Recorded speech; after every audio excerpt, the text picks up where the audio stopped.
ये बड़ी खबर के साथ जहां दतिया विधायक राजेंद्र भारती को सजा सुनाई गई है। धोखाधड़ी जालसाजी मामले में 3 साल की सजा सुनाई गई है, जहां कांग्रेस विधायक राजेंद्र भारती को जमानत भी मिल गई। जहां आपको बता दें कि दिल्ली की एमपी एमएलए कोर्ट ने उन्हें जमानत दी है। अपील करने के लिए 15 दिन का वक्त दिया गया है, जहां कल कोर्ट ने राजेंद्र भारती को तिहाड़ जेल भेजा था, जिसके बाद अब आपको बता दें कि उन्हें जमानत दे दी गई है और 3 साल की सजा यहां पर रहेगी। जहां एमपी एमएलए कोर्ट में जब मामले को लेकर सुनवाई हुई तो उन्हें जमानत दे दी गई है।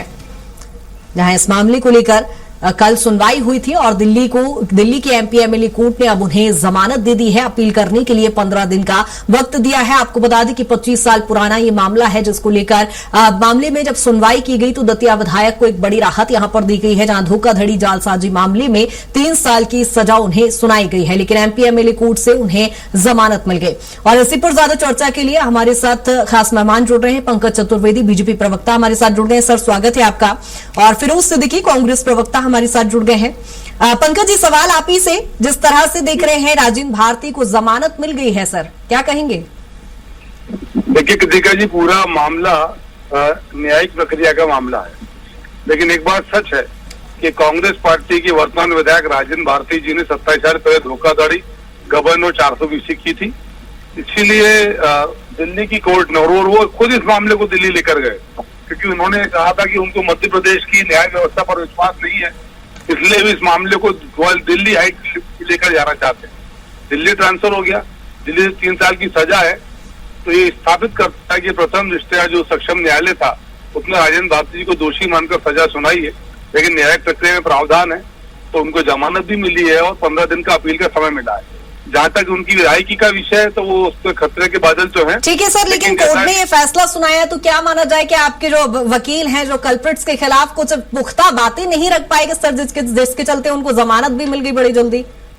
नहीं कृतिका जी, देखिए ये आपका अनुमान हो सकता है, लेकिन कोई भी वकील कोशिश करता है और वकील का उद्देश्य होता है सजा सुनाने का, पर हर सजा के बाद जमानत का और अपील का प्रावधान, और खासतौर से एमपी एमएलए के केस में ये न्यायालय व्यवस्था सुनिश्चित करता है, क्योंकि इस प्रकार की व्यवस्था में यदि 2 साल से अधिक की सजा तो विधायक की जाएगी, और उसका क्लॉज अगला ये है कि यदि आपको अगले हाई कोर्ट से स्टे मिल जाता है तो वो विधायक की बची रहती है, और यदि हाई कोर्ट स्टे खारिज करे तो फिर विधायक की जाएगी। जैसा राहुल गांधी का प्रकरण था, ठीक वैसा प्रकरण है ये कि सदस्यता रद्द हुई, हाई कोर्ट से स्टे मिला तो बहाल हो गई, ये सारी प्रक्रिया है।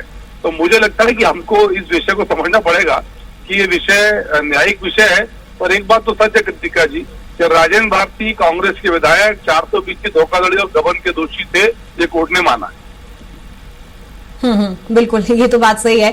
फिरोज जी, लेकिन फिलहाल सबसे पहले तो आपको बधाई कि कहीं ना कहीं राजेंद्र भारती को जमानत मिल गई है, लेकिन सर जिस तरह के आरोप अभी भी उन पर लग रहे हैं, आरोप जो 25 साल पुराना ये मामला है, आरोपी तो वो कहला रहे हैं। देखिए, जब तक अगर न्यायालय में कोई भी मामला लंबित होता है तो वो आरोपी जरूर हो सकता है। आप उनको ये भी कह सकते हैं कि उनको एक अदालत ने अपराधी घोषित कर दिया है। लेकिन मैं इसमें एक बात और कहना चाहूंगा कि जैसा कि अभी उनके खिलाफ ये मुकदमा आया है, जमानत उनको दे दी गई है, और कल जो है उनको कल परसों में वो हाई कोर्ट में जाएंगे, और पूरी पार्टी जो है, हम हमारे विधायक राजेंद्र भारती जी के साथ खड़ी है।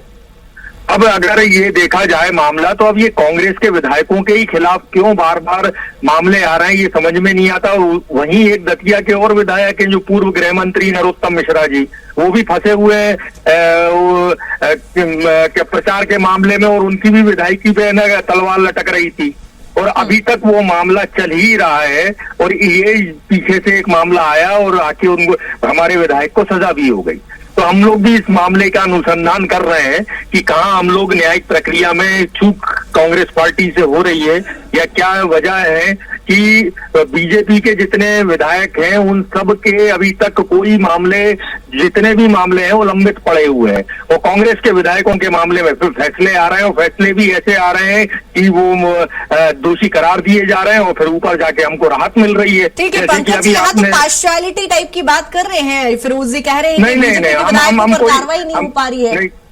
नहीं, हम कोई पार्शियलिटी की बात नहीं कर रहे हैं। माननीय अदालत का हम सम्मान करती है कांग्रेस पार्टी, विधि द्वारा स्थापित एक व्यवस्था है वो, उस व्यवस्था का हम सम्मान करते हैं। हम तो ये कह रहे हैं कि हम कहीं ना कहीं न्यायिक व्यवस्थाओं को लेकर कांग्रेस पार्टी उतनी तेजी से आगे नहीं बढ़ पा रही है। शायद ये वजह हो सकती है जिस वजह से हमको न्याय नहीं मिल पा रहा है और भारतीय जनता पार्टी इसमें आगे निकल रही है।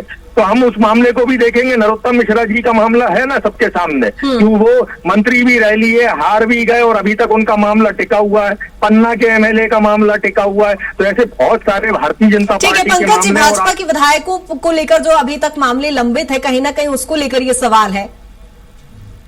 नहीं देखिए कृतिका जी, ये पूरा मामला कोर्ट के स्तर पर, इस प्रकरण विशेष को ध्यान रखकर हम बातचीत करें तो ये मामला तो दिल्ली की अदालत में चल रहा था।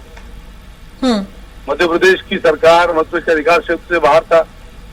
27 साल पुराना मामला है और जो मामला 2002-03 में जब जो नए अध्यक्ष बने वो मामला सामने आया और उजागर किया कि किस प्रकार का ये घटनाक्रम है और कैसी धोखाधड़ी करी कि घर की संस्था, घर का पैसा, घर का ब्याज, घर का गबन सब कुछ करना। तो इस प्रकार तो अमानत में खयानत का जो धोखाधड़ी का मामला है वो सामने है और किसी के ऊपर आरोप लगाना कि बीजेपी के लोगों की वजह से ऐसी स्थिति बन रही है या कांग्रेस के लोगों की वजह से ऐसी स्थिति बन रही है, ये आरोप लगाना बेमानी है। ठीक है पंकज जी, लेकिन यदि पर्टिकुलर हम इसी मामले को लेकर बात करें, जिन धाराओं में चूंकि ये मामला चल रहा है उसमें 10 साल की सजा का प्रावधान है, लेकिन फिलहाल 3 साल की ही सजा यहाँ पर सुनाई दी गई है। लेकिन ऐसे मामले को किस तरह से उठाया गया था, कहाँ चूक हो रही है कि जिस तरह से दोषी वो पाए जा रहे हैं, आरोपी वो पाए जा रहे हैं, लेकिन कार्रवाई में कहीं कोई चूक हुई है आप लोगों की साइड से? आपके वकील के द्वारा क्या वो पुख्ता बातें नहीं रखी गई जहां उन्हें इतनी बड़े मामले में जमानत भी मिल गई है? देखिए कृतिका जी, जमानत का प्रावधान है उसमें, नियम में। कोर्ट तो नियम के आधार पर चलता है ना। इस मामले में यदि जमानत का प्रावधान है तो उसमें जमानत से कैसे रोकोगे आप? कृतिका जी, जिसमें आजीवन कारावास होनी थी 467-468 में, उसमें 3 साल की सजा हमारे विधायक को हुई है। तो हमको उम्मीद है अदालत से कि आगे जाके राहत मिलेगी। ठीक है फिरोज जी, लेकिन जिस तरह के इस मामले को लेकर जो उजागर हुआ है, 25 साल पुराना ये मामला था, सामने चुनाव भी है राज्यसभा के, तो ऐसा तो है नहीं कि राज्यसभा का चुनाव चूंकि सामने तब ये मामला उजागर हुआ है, दोषी वो पाए जा रहे हैं, 3 साल की सजा भी सुनाई गई है। तो ऐसे में उनकी विधायकी को लेकर आप क्या कहेंगे? क्या इस तरह के नेता का पार्टी में बने रहना या इस तरह की कार्रवाई के बाद उनकी जो छवि धूमिल हो रही है, दोषी तो वो है, पार्टी अब इस पर क्या निर्णय लेगी?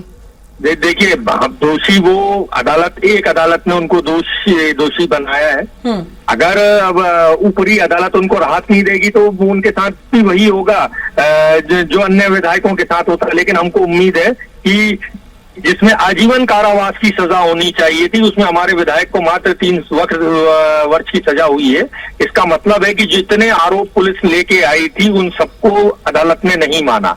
अब जो 3 साल की सजा उसको लेकर आगे बात करेंगे। आप निर्मला सप्रे का मामला ही देख लीजिए ना कि विधानसभा माननीय विधानसभा अध्यक्ष उस पर निर्णय ही नहीं कर रहे हैं और हम लोग हाई कोर्ट जा रहे हैं। अभी तक निर्मला सप्रे जो है उनके ऊपर दल बदल कानून ही नहीं। ठीक है फिरोज जी, यानी आगामी समय में अभी भी आपको लगता है कि कोई राहत की खबर सामने आ सकती है? बहुत शुक्रिया तमाम चर्चा के लिए पंकज जी, आपका भी बहुत शुक्रिया तमाम चर्चा